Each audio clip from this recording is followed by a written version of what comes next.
AF dan AR, warga Jalan Kiai Haji Ashari, Kecamatan Seberang Ulu 2 ini harus diringkus oleh tim Buser Polsek Pelaju lantaran membawa narkoba jenis sabu. Penangkapan keduanya berawal ketika petugas mendapatkan informasi dari masyarakat bahwa akan ada barang haram tersebut masuk ke kawasan tersebut.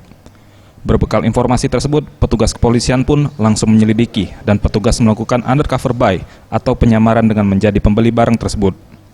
Setelah melakukan penyamaran, petugas akhirnya dapat mengamankan 2 sekawan tersebut.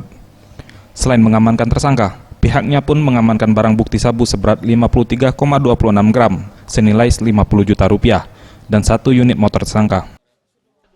Tersangka ini kita tangkap oleh anggota Subdit Narkoba dan Reskrim Polsek Pelaju dengan cara undercover buy.